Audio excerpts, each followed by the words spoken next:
హైదరాబాద్ లో ఆగని అక్రమ ఇంటి నిర్మాణాలు ఏడికెళ్ళి ఆగుతాయి? ఇట్లుంటే అంటే ముచ్చట అత్త అద్దం పడితే కోడలు తయారవుతుందంట. అత్త అద్దం పట్టుకుంటే కోడలు సింగారించుకుంటే తయారవుతుందంటే అక్రమ అధికారులు అద్దం పట్టుకుంటే ఈనాడు ఇక బిల్డర్లు ఏం చేసినా కానీ వాళ్ళు ఇష్టం వచ్చినట్టు చేసుకోవచ్చు అనమాట. గట్లుంటది ముచ్చట. అవుతాయి ఇంటి నిర్మాణాలు, అక్రమ నిర్మాణాలు.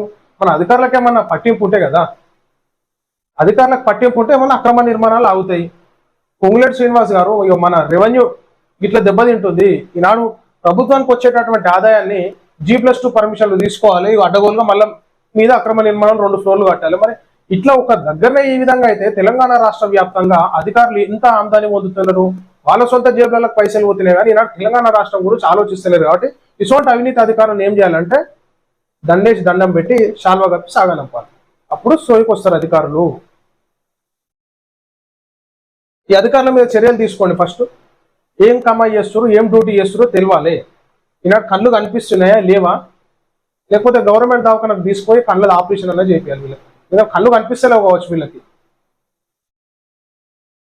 షాబాద్ మండలంలోని హైదరాబాద్ చందనపల్లి మచన్పల్లి గ్రామంలో అక్రమ కట్టడాలు ఆగడం లేదు. ఆ మండలంలో ప్రతి గ్రామానికి G+2 వరకు మాత్రమే అనుమతులు ఉన్నాయి. కానీ ప్రజలు అవేమీ తమకు వర్తించవనే ఉద్దేశంతో తమకు నచ్చిన విధంగా బహుళ అంతస్తులు భవనాలు నిర్మిస్తున్నారు. గ్రామ పంచాయతీ అధికారులు G+2 వరకు మాత్రమే అనుమతులు ఇస్తున్నామని తెలిపారు. బహుళ అంతస్తులు గ్రామ పంచాయతీ అధికారులు ఏం కమాయి చేయబోతున్నారు? చీపురు కట్టలు బట్టి ఊడుస్తున్నారా? ఏం కమాయి చేయడానికి వాళ్ళు నియమించారు ప్రభుత్వము? ఎట్లా జీతాలు తీసుకుంటున్నారు గ్రామ పంచాయతీ అధికారులు? సెక్రటరీలు ఏం చేస్తున్నారు?